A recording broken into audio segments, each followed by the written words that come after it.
Assalamualaikum warahmatullahi wabarakatuh.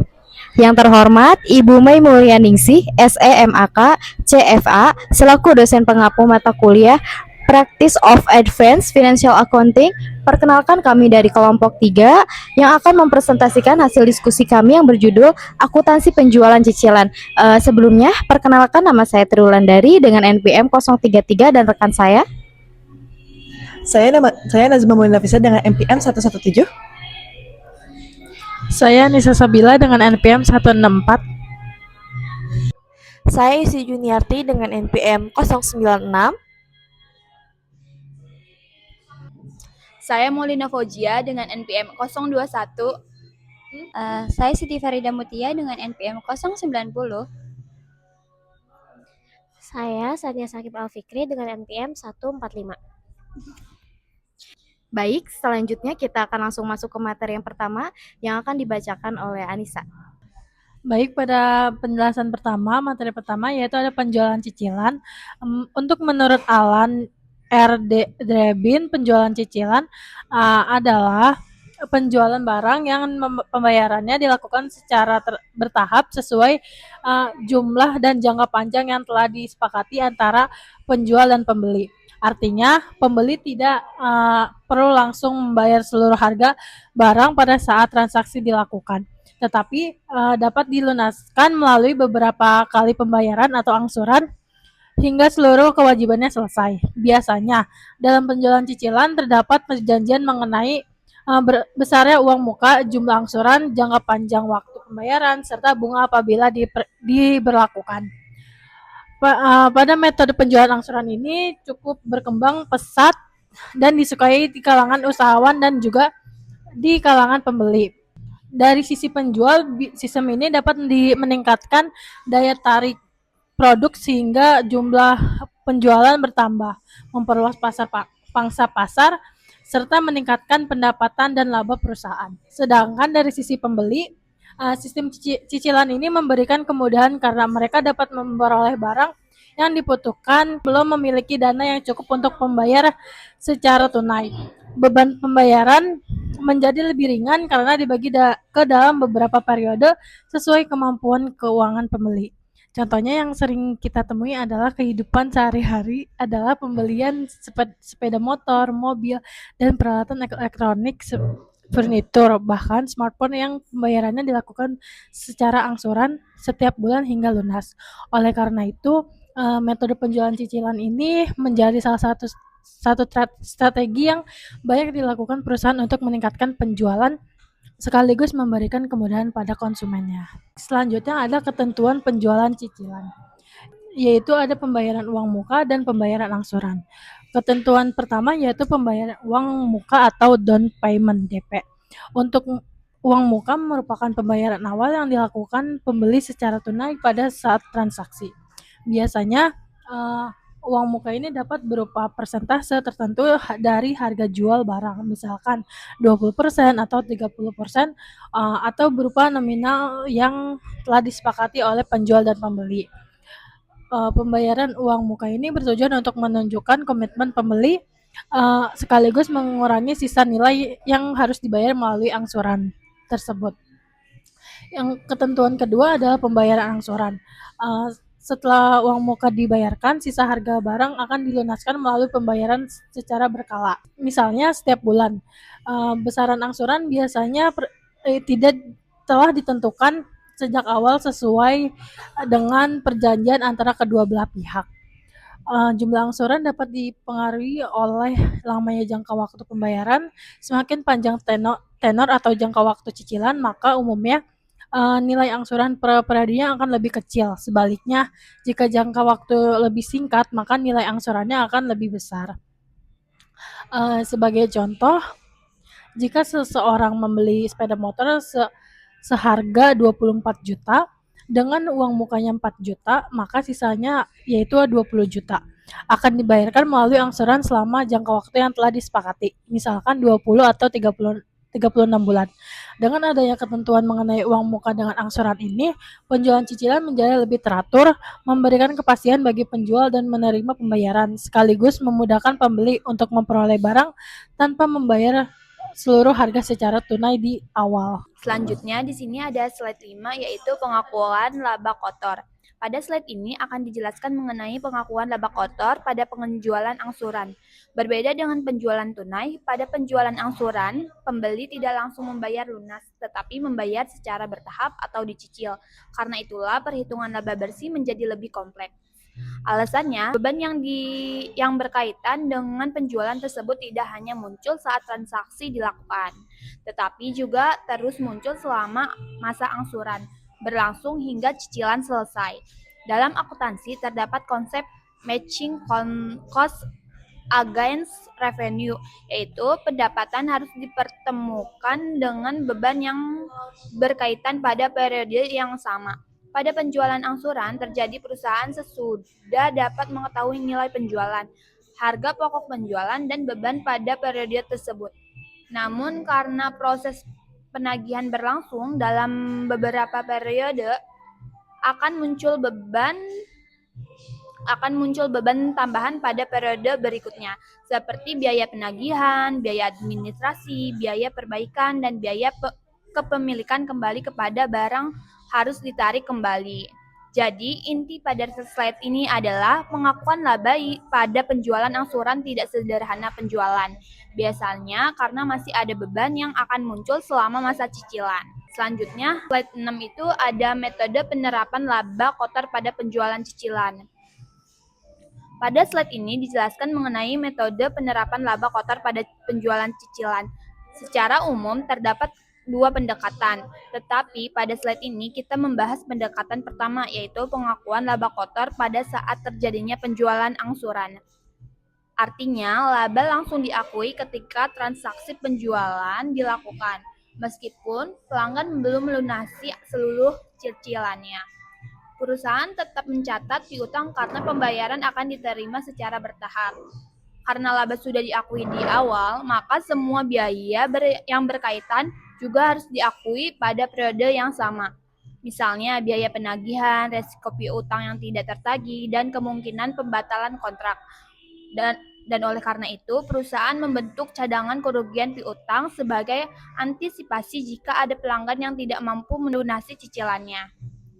Untuk pencatatannya, jika yang dijual adalah aktiva tidak bergerak secara angsuran, maka jurnalnya adalah debitnya piutang usaha angsuran karena perusahaan memiliki hak untuk menerima pembayaran dari pelanggan. Kreditnya itu ada aktiva tak bergerak karena aset sudah diserahkan kepada pembeli. Terus di sini juga kreditnya itu ada juga laba atas penjualan aktiva tak bergerak sebagai pengakuan keuntungan dari penjualan tersebut. Jadi, inti pada metode ini adalah laba diakui sejak penjualan terjadi, walaupun pembayaran dari pelanggan masih dilakukan secara bertahap. Nah, selanjutnya di sini ada pengakuan laba kotor sejalan dengan realisasi penerimaan kas. Pada metode yang kedua ini, laba kotor tidak langsung diakui saat barang dijual. Berbeda dengan metode sebelumnya, laba baru akan diakui ketika perusahaan benar-benar menerima pembayaran angsuran dari pelanggan. Konsep ini digunakan karena penjualan dilakukan secara cicilan, sehingga perusahaan belum tentu langsung menerima seluruh uang hasil penjualan. Oleh karena itu, pengakuan laba dilakukan secara bertahap sesuai kas yang diterima. Misalnya, pelanggan membeli barang dengan sistem angsuran selama 10 bulan, walaupun barang sudah diserahkan, awal perusahaan tidak boleh langsung mengakui seluruh laba. Setiap kali pelanggan membayar angsuran, sebagian pembayaran tersebut diakui sebagai pengembalian harga pokok atau cost dan sebagian lagi diakui sebagai laba. Dalam praktiknya terdapat beberapa pendekatan, misalnya pembayaran pertama dianggap sebagai pengembalian harga pokok terlebih dahulu sampai seluruh kos tertutup, baru sisanya menjadi laba. Namun cara yang paling umum digunakan adalah setiap angsuran langsung dibagi menjadi dua bagian, yaitu sebagian sebagai pengembalian harga pokok dan sebagian lagi sebagai laba. Pembagian ini didasarkan pada proporsi laba kotor yang sudah ditentukan saat transaksi penjualan dilakukan. Jadi, inti dari metode ini adalah laba diakui mengikuti penerimaan kas, sehingga pencatatan menjadi lebih realistis dan sesuai dengan kondisi pembayaran pelanggan. Lalu selanjutnya ini ada slide penjualan cicilan barang dagang. Kita masuk pada pembahasan mengenai penjualan cicilan barang dagang. Secara umum, proses akuntansi penjualan cicilan barang dagang hampir sama dengan penjualan cicilan aktiva tetap. Perbedaannya adalah pada penjualan barang dagang tidak memperhitungkan bunga angsuran. Selain itu, laba tidak langsung diakui seluruhnya, tetapi diakui secara proporsional berdasarkan kas atau angsuran yang diterima dari pelanggan. Kemudian terdapat beberapa ketentuan dalam pencatatannya. Yang pertama ini laba diakui secara proporsional. Artinya, setiap kali perusahaan menerima angsuran, perusahaan juga mengakui sebagian laba sesuai persentase laba kotor yang telah ditentukan. Kedua, akun piutang, penjualan, dan laba kotor yang belum direalisasi diberi tanda tahun. Tujuannya agar perusahaan lebih mudah membedakan transaksi setiap periode dan mengetahui laba mana yang sudah maupun belum direalisasikan. Yang ketiga, pencatatan persediaan dapat menggunakan dua metode, yaitu metode fisik maupun metode perpetual. Pemilihan metode ini bergantung pada kebijakan perusahaan. Jadi, dapat disimpulkan bahwa pada penjualan cicilan barang dagang, perusahaan tetap memperoleh laba, tetapi pengakuannya dilakukan secara bertahap, sesuai penerimaan angsuran, sehingga laporan keuangan menjadi lebih akurat. Baik, pada slide selanjutnya itu akan bahas neraca PTA per 31 Desember 1992. Pada neraca PTA per 31 Desember 1992, total aset dan total kewajiban ditambah ekuitas sama-sama sebesar 1.500.000.000. Di sisi aset terdapat kas 500 juta, persediaan 400 juta, piutang usaha biasa 300 juta, piutang usaha cicilan tahun 1992 200 juta, dan piutang usaha cicilan tahun 1991 100 juta. Di sisi pasifa terdapat utang usaha 60 juta, laba kotor yang belum direalisasi tahun 1992 sebesar 50 juta.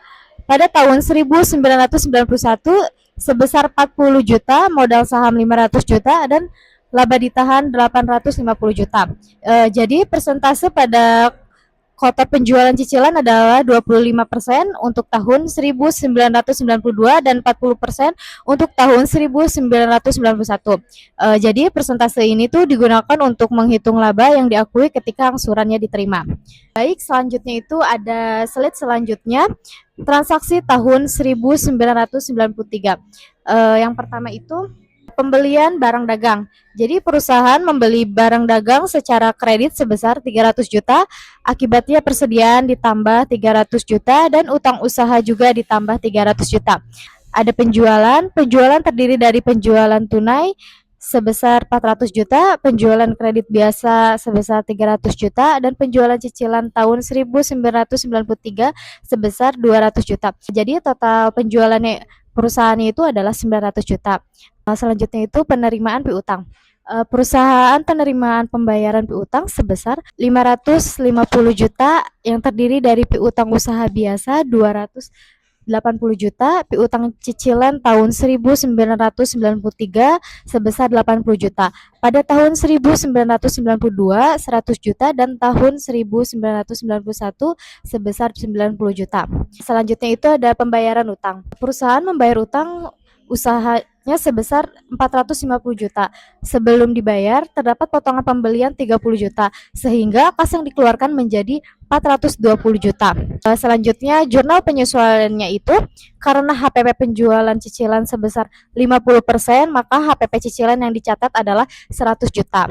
Untuk penutupan akunnya, penjualan cicilan sebesar 200 juta ditutup ke laba rugi, HPP cicilan 100 juta, sehingga laba rugi yang belum direalisasi tahun 1993 sebesar 100 juta.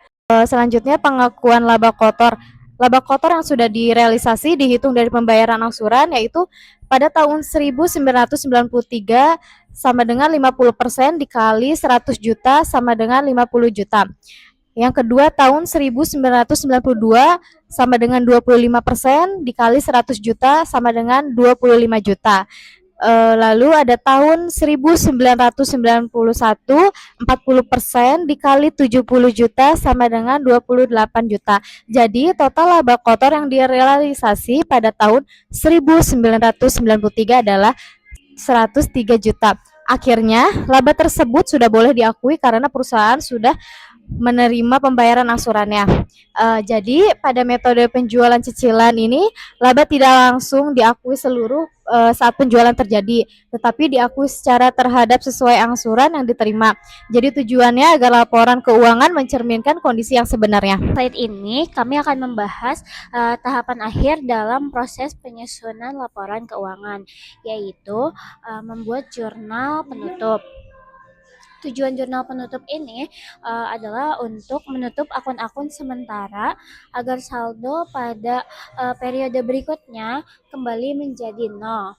Sedangkan laba bersih dipindahkan ke akun laba ditahan. Di sini ada yang pertama bagian H, yaitu menyusun persediaan. Pertama, pada bagian H dilakukan penyesuaian untuk akun persediaan, lalu potongan pembelian, serta biaya pengiriman pembelian atau freight in. Semua komponen tersebut digunakan untuk memperhitungkan harga pokok barang yang tersedia selama periode berjalan. Penyesuaian ini memastikan nilai persediaan dan beban pokok penjualan sudah sesuai dengan kondisi sebenarnya. Selanjutnya ada bagian E, yaitu mencatat persediaan akhir. Pada bagian E ini, perusahaan mencatat persediaan atau akhir sebesar 150 juta. Nilai persediaan akhir ini akan menjadi aset yang masih dimiliki perusahaan. Nilai persediaan akhir ini akan menjadi aset perusahaan pada akhir periode dan akan muncul di neraca. Dengan adanya pencatatan ini, perhitungan harga pokok penjualan menjadi lebih akurat. Selanjutnya bagian J, jurnal penutup ikhtisar rugi atau laba. Bagian J ini menunjukkan jurnal penutup terhadap akun ikhtisar rugi laba setelah seluruh pendapatan dan beban ditutup. Diperoleh laba sebelum pajak sebesar 252.500.000. Angka ini menjadi dasar dalam menghitung pajak penghasilan yang harus dibayar perusahaan. Selanjutnya, pada bagian K, mencatat pajak penghasilan terutang. Pada bagian K ini dilakukan perhitungan pajak penghasilan terutang menggunakan tarif pajak progresif. Perhitungan dilakukan secara bertingkat sesuai lapisan penghasilan kena pajak. Selanjutnya, sehingga total pajak yang harus dibayarkan perusahaan adalah 82 juta. Nilai ini kemudian diakui sebagai utang pajak. Selanjutnya pada bagian L, yaitu menutup akun pajak penghasilan. Pada bagian L, akun pajak penghasilan ditutup ke akun ikhtisar rugi laba. Tujuannya agar seluruh beban pajak sudah diperhitungkan dalam laba bersih perusahaan. Selanjutnya, bagian M, memindahkan laba bersih ke laba ditahan. Laba bersih setelah dikurangi pajak dipindahkan dari akun ikhtisar laba rugi ke akun laba ditahan. Jurnal laba bersih yang dipindahkan adalah 220.500.000. Jurnal ini seluruh akun nominal sudah ditutup dan saldo laba bersih akan menjadi bagian dari akuitas perusahaan untuk periode berikutnya. Pada slide ini, kami akan membahas bagaimana penyusunan laporan keuangan pada penjualan angsuran, dimulai dari penyusunan neraca. Secara umum, penyusunan neraca adalah penjualan angsuran hampir sama seperti penjualan biasa. Perbedaannya yaitu terletak pada piutang usaha angsuran, yaitu piutang yang timbul karena pembeli membayar secara bertahap atau mencicil. Piutang usaha angsuran tetap dicatat sebagai aset lancar karena perusahaan mengharapkan piutang tersebut akan diterima menjadi kas sesuai dengan jadwal angsuran yang telah disepakati. Selain itu, perusahaan juga perlu menjelaskan informasi mengenai piutang angsuran seperti tanggal jatuh tempo, baik di dalam laporan keuangan maupun pada catatan atas laporan keuangan. Hal ini bertujuan agar pengguna laporan mengetahui kapan piutang tersebut akan ditagih. Selanjutnya, ada laba kotor yang belum direalisasi. Eh, Selanjutnya kan terdapat konsep laba kotor yang belum terrealisasi. Artinya, meskipun barang sudah dijual, perusahaan belum mengakui seluruh laba karena pembayaran dari pelanggan masih berlangsung secara bertahap. Laba kotor yang belum direalisasi dapat disajikan dengan beberapa cara, yaitu yang pertama sebagai kewajiban atau pendapatan yang belum direalisasi. Yang kedua, sebagai pengurang piutang usaha angsuran. Yang ketiga, sebagai bagian dari modal atau laba ditahan. Namun dalam praktiknya, metode yang paling sering digunakan adalah mencatat laba kotor yang belum direalisasi sebagai kewajiban karena laba tersebut baru akan diakui ketika angsuran diterima. Selanjutnya, laporan laba rugi. Dalam penyusunan laporan laba rugi, perusahaan harus memisahkan penjualan biasa dengan penjualan angsuran. Hal ini dilakukan agar keuntungan dari penjualan angsuran dapat dihitung secara tepat. Laba kotor yang diperoleh dari penjualan angsuran pada periode berjalan tidak langsung diakui seluruhnya. Laba tersebut harus dikurangi terlebih dahulu dengan saldo laba kotor yang belum direalisasi pada akhir periode. Dengan demikian, laba yang disajikan dalam laporan laba rugi hanyalah laba yang benar-benar sudah direalisasikan, yaitu sesuai dengan angsuran yang telah diterima. Yang selanjutnya adalah perhitungan bunga atau interest. Selain laba, dalam penjualan angsuran juga terdapat bunga yang menjadi beban pembelian sebagai imbalan karena pembayaran dilakukan secara bertahap. Setiap angsuran yang dibayarkan melalui pembelian terdiri dari dua komponen, yaitu yang pertama angsuran pokok pinjaman dan yang kedua itu bunga. Terdapat 3 metode yang umum digunakan untuk menghitung bunga, yaitu yang pertama, bunga dihitung dari pokok pinjaman, sehingga jumlah bunga setiap periodenya itu tetap. Yang kedua, itu bunga dihitung dari sisa pinjaman, sehingga bunga akan semakin kecil karena sisa utang terus berkurang. Yang ketiga, ada sistem anuitas, yaitu jumlah cicilan setiap periode tetap, tetapi komposisinya berubah. Pada awal angsuran, porsi bunga lebih besar, sedangkan porsi pokoknya itu lebih kecil. Seiring berjalannya waktu, bunga akan menurun dan pembayaran pokok akan semakin meningkat. Jadi, laporan laba rugi pada penjualan angsuran hanya mengakui laba yang sudah direalisasikan, sedangkan bunga dihitung berdasarkan metode yang digunakan dalam perjanjian angsuran. Hal ini membuat pencatatan keuangan menjadi lebih akurat dan sesuai dengan kondisi transaksi yang sebenarnya. Baik, sekarang kita masuk ke pembahasan bagian kelima, yaitu perputaran piutang. Jadi, apa itu perputaran piutang? Perputaran piutang adalah suatu ukuran yang digunakan untuk menilai seberapa cepat piutang perusahaan dapat ditagih dan berubah menjadi kas dalam satu periode tertentu. Cara menghitungnya menurut para ahli adalah dengan membandingkan antara penjualan kredit neto dengan rata-rata piutang. Nah, prinsipnya sederhana, semakin tinggi tingkat perputaran piutang ini artinya semakin cepat pula perusahaan mampu mengubah piutang menjadi kas. Lalu, perputaran piutang ini dipengaruhi oleh dua faktor utama, yaitu satu, penjualan kredit dan rata-rata piutang. Untuk rata-rata piutang sendiri, cara menghitungnya adalah dengan menjumlahkan piutang awal periode dan piutang akhir periode, kemudian dibagi dua. Satu catatan penting di sini yaitu apabila data penjualan kredit tidak tersedia secara terpisah, maka kita bisa menggunakan total penjualan sebagai dasar perhitungan sebagai alternatif.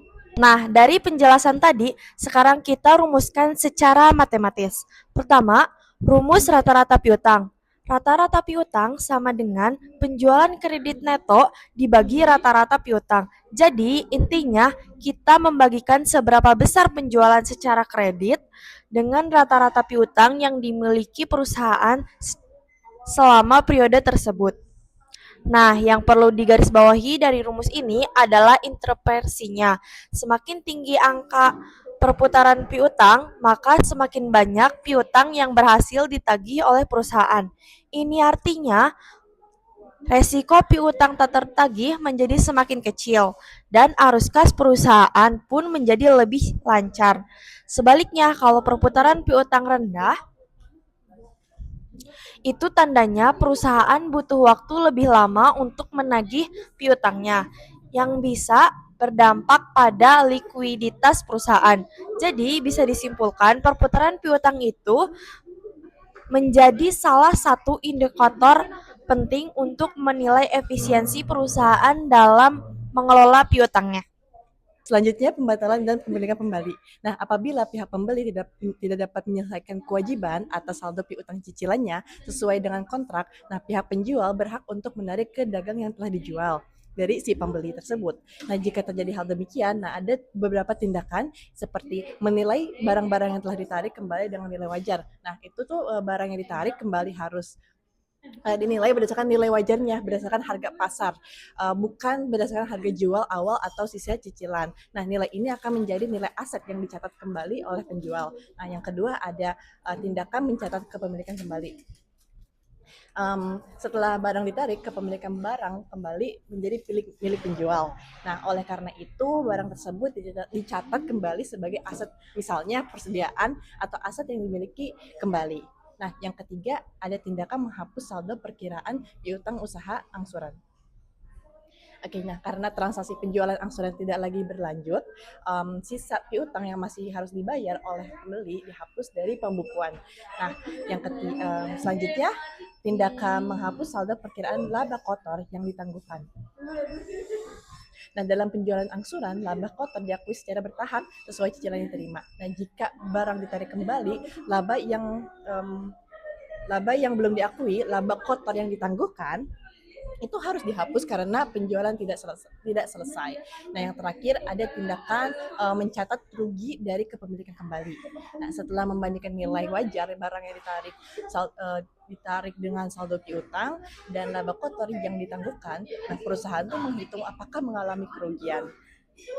Nah, jika nilai barang lebih rendah daripada nilai harusnya diterima, selisihnya dicatat sebagai rugi kepemilikan kembali. Nah, jika sebaliknya bisa saja timbul laba. Selanjutnya ada yang mencatat barang dagang yang telah ditarik kembali. Yang pertama itu jika perusahaan menggunakan sistem PC atau Physical Inventory System di dalam pencatatan persediaan barang dagang, maka perkiraan persediaan barang dagang itu kepemilikan kembali merupakan perkiraan nominal dan akan dicontohkan pada perhitungan laba rugi sebagai penambahan dan pembelian barang dagang. Nah, yang kedua itu ada jika perusahaan menggunakan sistem balance permanen perpetual system, perkiraan tersebut tuh akan menambah persediaan barang dagang pada kartu stok.